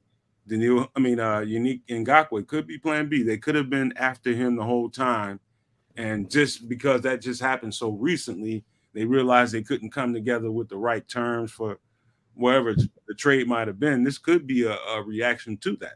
So good point there, James.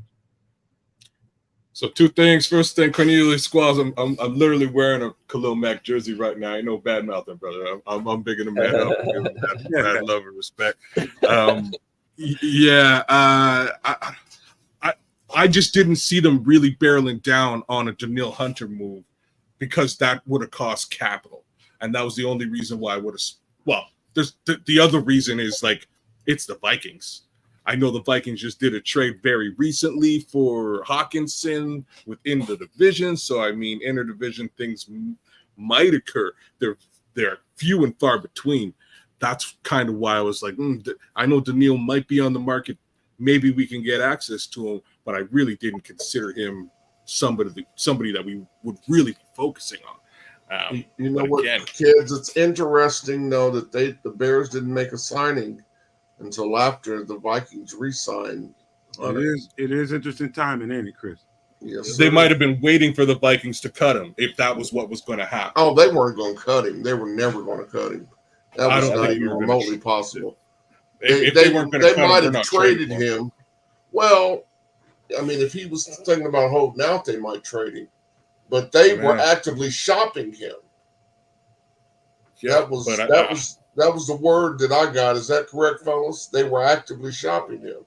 Yes. They were open to trading. Yeah, they were trying to get a trade done for him. Mm-hmm. I'm just saying, interdivision, like the one place you don't want to trade right now is actually to the Vikings. Like you just don't want to do that. You want to leave Green Bay where they are. I think it could happen if you got two willing parties. You got to remember, they traded for Hawkinson from Detroit and basically gave him to Minnesota. I mean, they had to pay nothing. So, I mean, I get it. Those type of interdivisional trades don't happen often, but it's not unprecedented. Not for the type of compensation we're talking about. It's really what I'm talking. If Detroit wants to dump Hawkinson and they're looking for a fifth or a sixth or a seventh, cool. If the Vikings were looking to dump Justin Houston again for a late round pick, sure. That no skin off Ryan Poles' nuts, right? Like, why not do it? But for viable compensation, first, second, third, no chance they're doing that interdivision. That just puts the Vikings in a very precarious position the following year, and they can pick somebody up that we really should have picked up. Chris, how many times have you and I had this conversation about Yannick Ngakoue and the timing in which I think a move might happen on a we talk about it quite often. I mean, I really think we were involved in something with Minnesota, even if only for sure. They wanted to see what was going to happen before they signed anybody off the street.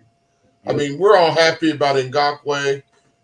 I mean, like you guys said earlier, it's not quite the same as when we got Khalil Mack. And I like Ngakoue, but he's a one horse pony, one trick pony.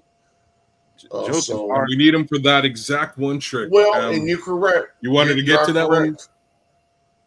I think you're right. We need him for that, but is he just going to play on passing downs? Well, he gets to run. Supposedly, that's his history. Well, I mean, I think people get him. I think people get that a little bit twisted.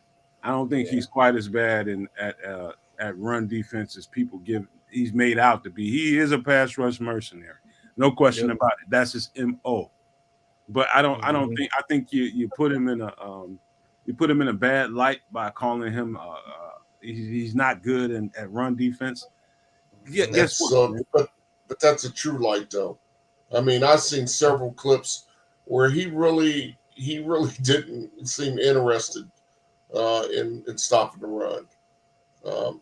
Only time he was, draw play maybe, but I've seen some tape where he didn't, just not effective. I mean, there's a reason why this dude's been on now 5 teams in his career, and he's without a team this 2 weeks in the training camp. Are we already at that point where we're poo-pooing the guy, man? We just got the mother.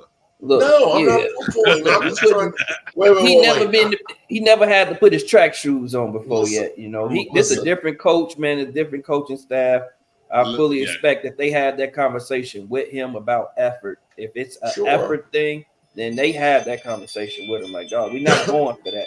Like, that's not the culture that we have, and I think the other players on the team gonna hold them accountable too. Well, I hope all that's true. I just, I'm not trying to I'm not trying to do the Ken Davis. But you just did it. No, you did it already, Chris. I just think, I'm excited about it too. I just want to, temper it with a dose of reality. Hey, Chris, he's gonna play in a rotation. So they're gonna there's gonna be formations that his number's gonna come up. In certain down distances, his number's gonna come up. Could be first down, it could be third down. To me, that's traditionally where you want to put your pass rush specialists in, is on first down and third and distance. But you never know how they plan to put their cavalry out there. But I don't think, looking at his tape, and I've studied him for a good bit, I think he gets a really bad rap at that run defense and setting the edge. I think people give him, because he's so fast off the ball, sometimes he gets off the ball and gets around so quick, the run goes inside. And so if they ask him to set a firm edge, I need you to not let this offensive tackle move you off your margin. I need you to get him on your inside shoulder and make that running back go inside you. You can ask a player to do that. It's about what you're asking him to do. It's not as broad as people think it is, man. It's about what you ask him to do. Yeah, I'm just not worried about it, Chris. End of the day, I think that this is where Alvin Williams really comes into play. He's going to have to scheme, and we'll see what that scheme really amounts to. So I'm glad that we got the kid. I am need too. a little bit of veteran, a little bit of veteran leadership on that line, and I think it'll go very long. I'm right there with you guys. Don't get the wrong idea. Now it's time to trade for that other Colts player, man. That's when I'm more excited. I'm a little bit more excited when that happens. Hey, Chris, if we get him, a guy who scores 20 touchdowns a season, a guy who is a legit MVP candidate. Now, tell me that doesn't make sense now, man. Hey, don't let these guys. Man, what are you doing, man? Man, what are you doing? Now we talking about. That's all I can think about right now. Like, man, we compete for a championship if we do that, man. We go get this dude. It's over. Well, I feel like Don Bird just logged into a Colts show. Man, just trolling the Colts show, right? Is Reggie Wayne available? If they made a power move like that. If they make that move, that is a power move. That's a legit MVP candidate. That's Tim Duncan. I'm backing your ass down in the paint. Ain't nothing you can do about it now. Nothing you can do about it. And we have the ends to do it, man. We can do it easily. We can make it work. So I want to get to some of the chat, guys. I want to touch on Joseph Archer, thinking about, is this defense as good as a 2018 defense? And I got to say, right off the bat, immediately, let's not put ceilings on anything. Let's not put floors on it. All right? No floors, no ceilings. Let these guys sink or swim. The reality is there's going to be a whole lot of fishing going on. That's all I got to say about it, right? Like, that's what it's going to look like. No floors, no ceilings. Let these guys do what they got to do. I'm excited about the secondary. We're starting to get a heck of a lot more. We have a lot more to be excited about with that front seven as opposed to the back seven. I'm happy with the back seven. Let's go, Al. Let's go. No, I'm not. 2018. That's really like an apple and an orange, man. Really, I don't think it's really.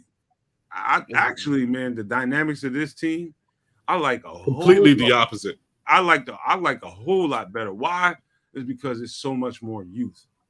We had a whole bunch of other teams' players, man, that were probably at their prime and getting ready to start going over their prime. And to me, it's like two different things, man. So the longevity of this is going to be good for a very long time, a very long time. I 100% would take this unit over the 2018 unit.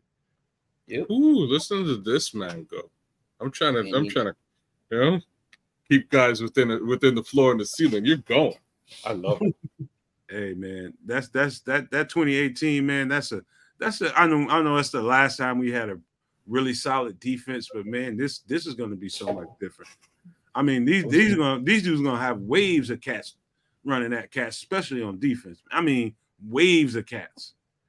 2018, we had prime Khalil Mack, prime Akeem Hicks, prime Eddie Goldman. That defensive line was eaten. And then we had rookie Bilal Nichols, who was eaten. I think y'all are underestimating how good that 2018 defense was. That shit was lethal. This defense is not anywhere near that. Who came in behind them? Nowhere near that. Hey, Nick. Who came in behind them, Nick? They didn't need that. How healthy did they stay, Nick? Because they had to play. All those guys came in. They had to be paid. First of all, we overpaid for all of them. We paid for each one of those dudes. You're right. They were good. They should have been good because we paid them enough. We made Khalil Mack the highest paid player in the league. We paid Akeem Hicks like a king's ransom. Who else was it? Who else did you say? All these guys. Now Leonard Floyd was good, Goldman. Eddie Goldman. Yeah, we ended up having to pay Eddie Goldman as well. So and then he turned out to be nothing after that, man. We paid for all those guys. They played hard too. They played hard. But guess what? They couldn't stay healthy because we paid them and we didn't have anything coming in behind them. So that's why that team didn't work. And that's why Nomad is right about, it's being a young team right now, and then we having players that are developing behind the starters who can also come in a rotation. That's why I would take this D-line over that D-line. Khalil Mack didn't stay healthy for us. I like. Listen, I know what's gonna happen, Nick. I don't have to see nothing. I need that production. That's what everybody keeps saying. You have to see something. You don't have to see. I don't have to see. I know what's coming. I gotta see it. I know what's coming. You have to see. That's what everybody wants to see. You're gonna see it this season. You're gonna see it this season, okay? And you could just say, "Oh yeah, y'all told me. Y'all said it. Y'all called it." You know, that's what you're gonna be saying. Sometimes you just have to be able to see stuff happening, Nick, before it happens. Nick, you know, we should have thought that we overpaid for all those guys in the situation it was going to get us in. Because after that, we were trash because we overpaid all these guys. Cap situation was bad. Gave away all our picks because we traded them away for players. Oh, Nick, no, that was a bad situation. Hey, Nick, I got to ask you a question. What up? You're a glass half empty guy, number one. Or you're a glass half full guy. Number two, this is a statement more than a question. The homework, the sacrifice that I put in to study these guys, every single MF on this roster. Let me tell you something, man, Nick. There is a lot to be hopeful for. And I know you probably tied in with that team in 2018. It was a solid team. But I promise you this, and you can quote me later on. This team and the depth on this team, we had a nice starting 22, 11 on offense, 11 on defense, but the depth behind it was questionable because we spent so much money to put those guys there. They didn't spend all that money to assemble this team. This is a much better situation overall, and I know they haven't played a game yet, Nick. So I tip my hat to you for that. They haven't proved a thing, but I'm telling you, you're going to be much more pleased with what they put on the field versus the 2018 team. This is a better team. I hear you. And I'm not glass half empty or glass half full. The glass has water in it. I'm gonna drink it. He's a drink the water, Nick. I have to be with Nick on this. Because there's a balance in life. Sometimes you got to be optimistic. Sometimes you just have to take the negatives for what it is. But so I get what you're saying about the depth, and you got it. One thing with the 2018 defense is it was meant just to have that starting defense be the whole show. They didn't have any depth because they didn't expect the team to be out there for long drives where you need to have that fresh depth to keep the pass rush consistent. It was a 3-and-out type of defense. So that's why they had no backup investment. That's why they threw all that unnecessary money, because it's like, well, Khalil Mack, he'll give me 12 sacks. I'll give him $50 million a year. You know what I mean? That's kind of why. Didn't prove to be a mistake. So you didn't see that mistake happening, did you? Well, yeah, because as they got older, that was a mistake, they man. started getting hurt. Everybody on that defense, Eddie Jackson got paid. Who was our corner? Kyle Fuller got paid. We had an expensive, aging defense. Now we have a young defense. Nobody is getting paid. The only players that are getting paid are the linebackers in the middle right now. We have two linebackers in the middle that we got for the price of Roquan Smith. Those are the only guys on this defense that are making money. If we get rid of Jalen Johnson, Corn, I know what you were about to say. I saw what you said the other day, Cornelius. Look, if they do decide to get away from Jalen Johnson, then we have three cornerbacks playing on our starting three cornerbacks playing on rookie contracts for the next 3-4 years. You don't tell me how doesn't that make us a better team, and we can just pay for whatever we want after this. And we have 2 first-round picks next year. We can fill in whatever gaps we have. If we have an offensive line issues, we can go draft two first-round offensive lines. We want to grab another defensive end or 2 dominant defensive ends next year. That's what we can do in the draft. Guess what? If there's somebody in the free agency market that just stands out, is going to tear it up, that we think is going to push us over the edge, we got the money to pay him now. You know, we're not paying anybody the money right now. Anybody. We're in such a great situation right now, man. It's crazy to me. Ryan Poles is killing it. He is killing it. So let me just, wrap a bow on this thing. I have to agree with both of you for different reasons.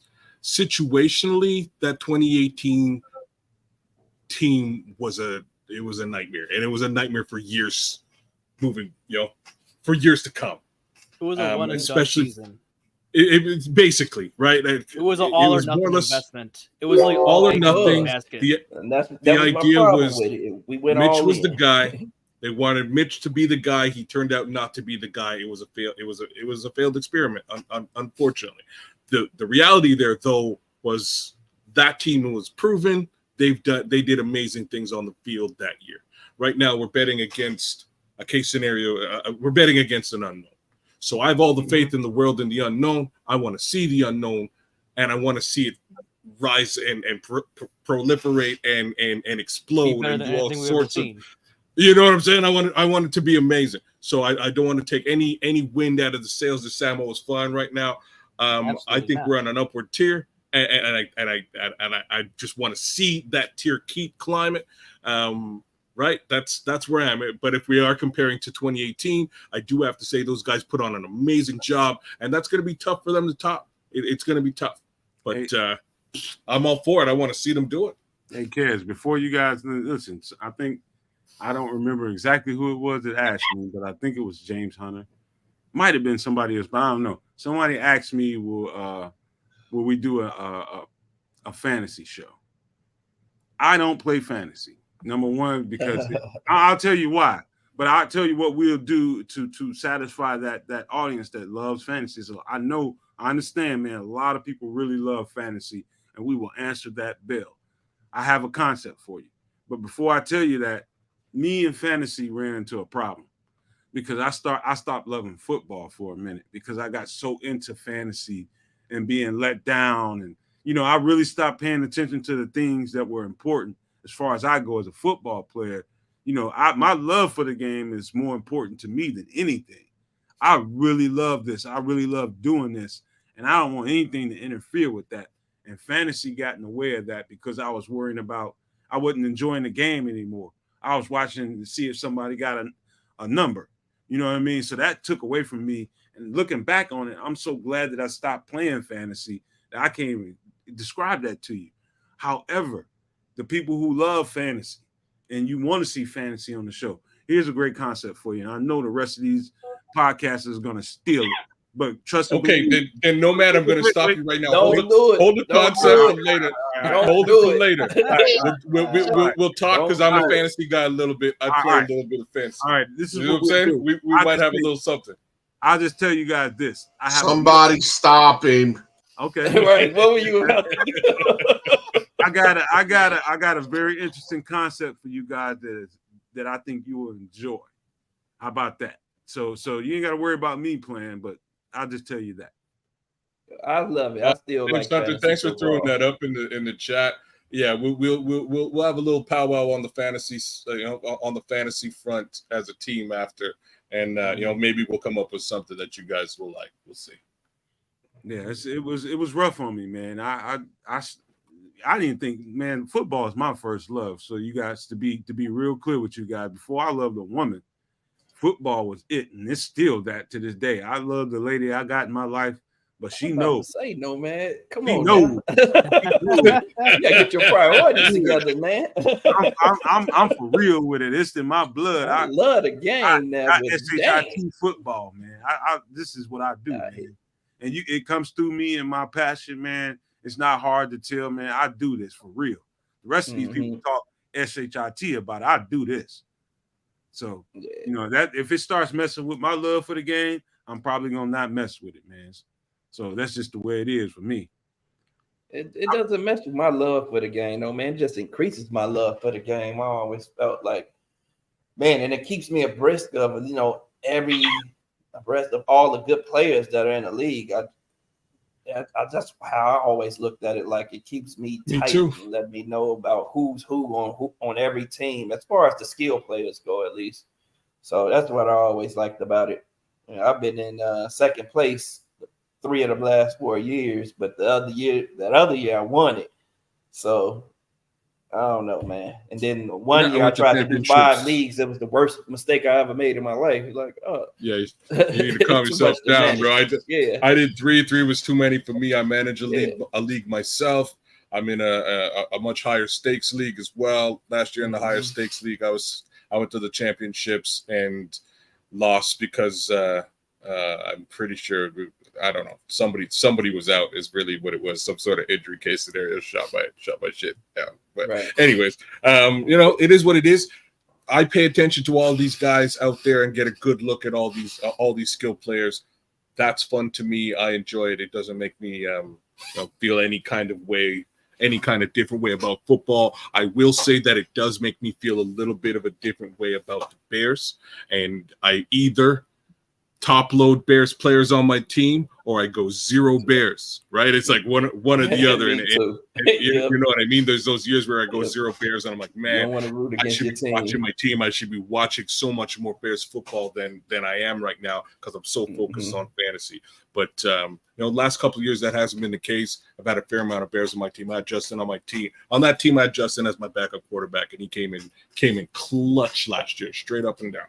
No questions. I'm glad. That's a great idea, James, man. We probably going to do that. We're going to make that happen for you. So guys, look out for that. I'm glad y'all stopped me because, y'all gonna really love this. All right, cool. We're going to get it in. We're going to get it in, James. We definitely will. So you'll all hear about that in the next week or so. I'll tell you what, guys. I'll tell you what. I think you guys are this is how much I think you guys are going to love this concept. If you're not subscribed, you're going to pay for it during fantasy time. You're going to pay for it. If you're not subscribed, you're going to pay for it and you're going to feel left out. I'm not trying to lure you guys into giving us subscriptions. You're going to do that out of your own goodness of your heart if you're not subscribed. I can't do that, but I'm telling you now, if you're not subscribed, you're going to pay for it if you want to be involved. This is a hell of a concept, and I'm going to tell these guys in the green room after the show. So if you're not subscribed, you better do it. Don't be the odd man out, man. I'm just telling you now. Real factor. I ain't got no problems with all those things. I kind of like the idea. Bears and Blunts. Sounds like a good Patreon show. Wasn't terrible. Wasn't a terrible idea. So we'll peruse that idea. Shout out to TM for the subscription. Who else? You a smart man. Who else? What a guy. Who else is subscribing today? Hit the bell, TM. Hit that bell. I'm telling you, y'all going to find out later on down the line. Maybe you don't know now, but Mr. Nomad has some great concepts, and so do some of these other guys, man. We come up with some brilliant concepts to keep you guys engaged and keep you guys entertained. Because at the end of the day, this is a Bears podcast, but it's also entertainment. So long as you guys are having a good time when you come here and it's worth your time, we're happy. And so I'm telling you guys now, there is no shortage of creativity in this team. We have a hell of a team here, and we're just getting started. So if you're not subscribed, now's the time to do it because we're gonna be the big dogs. We the puppies right now, but we're gonna grow up. Yep. Mm-hmm. So let's get ready to wrap this thing up, man, because I wanna keep going all night long, man. I love these people in the chat. Patty, I see you, sweetheart. Mama Patty, what's happening? Queen Patty. No, they dubbed Patty Queen Patty. Queen Patty. It's Queen Patty. That's right. TM, thank you again for subscribing, man. Y'all, hey man, overwhelmed, man. King Booker, James Hunter, AC Adam. Man, all these people in the chat, man. Mr. Mayhem was here earlier. A guy Cornelius got a divorce, it looks like, over sports. So I'd like to say, I'm sorry, Cornelius, but hey, you gotta get your football in. Plank, Cornelius been mad at me lately, the number one nomadiac with a bullet. Plank. Yeah, Plank is the realest one. The realest one, Plank. Every time, man. Top subscriber, number one guy in the chat. So. Mad love, Plank. We got a lot of them. Man, y'all keep us filled up, man. This is why we keep going, man, because of y'all, man. Y'all keep us filled up. Plank, you the dude. Plank is that Mickey. Leo, Bear Troop 9. Derek Carter been rocking with us, man. Demond 1599. Mark Kazak. Yeah, I think he left, I guess. Where goes he's one? Usually here. Bradley Remy rocking with us all the time, man. All you guys, we appreciate it. Where goes one? Yep. Ron Winarski. Man, Al all over. Man, it's so many Oliver. Yeah, Oliver, he got on you, Trips, in the chat. I mean, in the comment section, he got on your ASS, bro. I'm just gonna tell you. Where you been at, Ron? We've been talking about this for 2 hours. Man, Rex Smith. There's so many new heads coming in today, just catching that breaking news. Smitty, Derek Carter all over the chat. Where goes one? Armando Lara Jr. I know Armando's down with our guy, the Superback. So I found out, kids, I found out Armando Lord Jr. would prefer to be referred to as Junior. Just Junior. Hey, Junior. What up, big Junior? dog? Give it that little Wayne. Yes. Junior. Hey, you guys love the stream. We love you guys more. How about that? And we mean it. Yes, sir. There's Armando letting you know it's Junior.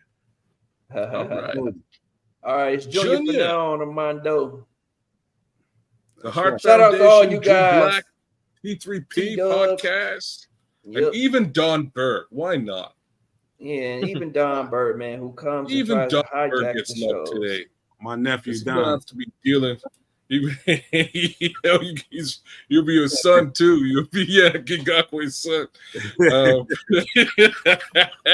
Oh, Don, that was great. This is an awesome show, guys. Thanks for joining us. This is I've been waiting for a show like this, man, because I kind of felt it coming, and I'd let these guys know that right as soon as they got into the stream in the backstage, I was like, hey, man, refresh your Twitter, man. Keep refreshing your Twitter, because on the off day in a training camp after a week of practice, that's when things usually start happening, man. So again, I'm gonna say this one more time. You sent that this morning in the text message in the thread. I was like, oh. I'm like, well, I guess. I'm like, yeah, I guess we'll see. Yeah, I'm on it though. But hey, this go ahead, Sam. No, I'm just saying that was good stuff. You were on it. All I want to say to it is, man, this may not be exactly what you think it is. We haven't seen another shooter drop. We haven't seen the guy that got cut. We haven't seen any of that. This may not be what you think it is. This may not be because a certain player didn't show you enough in camp. This may be just an addition to have pile on it. Go ahead. Nomadamos. I was just saying, would you look at King Booker? Look. I called that already. That's what I make call it. Hey, Nomad. Now y'all shut the hell up. Nomad. Tell them to hush. Don't start talking, man. I ain't, but tell them they rechewing old stuff, ain't they? Yeah, I tried to tell Sam that. So we were perusing that. We came up with that a little bit earlier today. Nomadamus. 2 days ago. We'll see what we do with that. That's also going to be an interesting concept for us to spin down the road. But yeah, he had a feeling today. He thought something was popping early on. He had them spidey senses like Kyler Gordon, and boom, look what they are. So, hey, looks like y'all got a defensive end, y'all. We got a defensive end, y'all. Yeah. I was telling Sam we bent that corner, but it was interesting that he told me that when he told me that. Yeah, Chris is dead on point, man. We were sending notes. Me and Nomad was sending notes, but this was last week or earlier this week. I'm like, man, we need to do a Nomadamos. No, just leave. That's and he's like, man, Chris said the same thing. Me and Chris been talking about. Hey, it's coming. It's coming. It's coming. Shout out to everybody, man. It's getting late. Love you. Yeah, people got to get up to work, man. But I'm hyped. I'm hyped as hell, man. This means a lot to me. It means the GM and the coach have a projection for the team, and that's a good trend. They think that this team in pads is trending up. Add a piece to it that can put you over the top. What do you need? Yank and Dockway. You got what we need on offense. Give us what we need on defense. So how y'all feel about that? Y'all let us know in the comments section. Hey, before we get out of here, let's do a quick round of horn, man. Let's see how people really feel, man. Let's give some closing comments. Sam, start with you. Feeling good, feeling great. Can't wait. When is the first preseason game? Good question. The 12th. The 12th. Somebody just The Skylark. 12th, hey, Yeah. hey, Skylark. tune in, guys. It's gonna be a good one. Make sure you all are tuning in to all those preseason games so you can come back, tell us what you saw. We'll tell you what we saw. If we missed something, then you can correct us. You know, that's how we're gonna do this on this show, man. We're gonna keep it interesting, keep you guys involved. Looking forward to the entire season and spending it with you all and whoever else you invite over. Yeah, man, it's about to get real. Nick the Quick, man. You in the chat now. I mean, you on the show now. Give me something. Yes, sir. Yes, sir. I'm actually excited for this. I like Yannick Ngakoue, so I'm excited to see him in a Bears uniform, see him tear it up. I really am. Yes, sir. Hope he's going to be the guy to get us a lot of sacks and stuff like that. Definitely expect him to get probably like 8 to 10 sacks. I see that. He'll be that third down guy tearing it up. Nick, I never know when you're gonna stop talking, so I'll give it like a 5-second. No, I'm all good. You can go ahead, kid. 3, 4. Well, all right. So I'm timed in now after the Nick delay.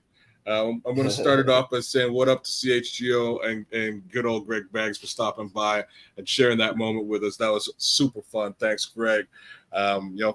We'll hopefully do similar things in the future. Guys, we got ourselves a defensive end. That's all I got to say here, man, is bear up, y'all. What's up? Hold on, kid. Damn it, Junior. Why you have to say that?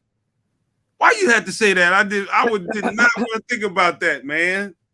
Why you had to say that, Junior? What is that? Look at what's all over it. Isn't that Dominique Robinson's number? Oh God! All right. Let's wrap it up. Let's wrap it up because he's a rookie. Junior, 51. Bad juju, man. Unretire 51. Stop that, Junior. Don't be doing that, man. That's okay. Just buy it off the kid, man. The kid will sell it. He got, my guy just got a juicy contract. We're good. I got no worries about numbers. For that. Maybe he can take 99. Numbers. My we bad, got a defensive end, yeah. We got a defensive end. That's all I got to say. We got a defensive end. All right, Trip. Hey, Poles has done exactly what he said so far. He's always looking to improve the team. He's spending wisely. It's a 1-year deal, $10 million, guaranteed 10.5. If he gets 8-9 sacks, $1 million a sack, I guess that's good. I don't know, but I'm not, getting all rah hyped and shit. You know what I'm saying? Keep doing it, man. He gonna keep doing it. He like I ain't getting all hyped. He came over here with the leprosy blankets, throwing them on people. It's good. I'm not mad. I mean, it's a good thing. It's progress. But, until it all comes together, it's just a building thing. And it's like, all right, God, man. Just let me know when you're done, man. I'm just done. I'm good. Good Lord. Go ahead, Chris.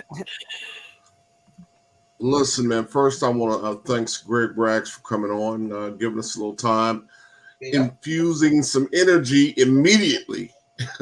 So we want to thank him. And we do want to say and tell you guys that Carm did reach out to us, said he was apologetic for not making the show. He said he just got busy, so he owes us, and we will be collecting.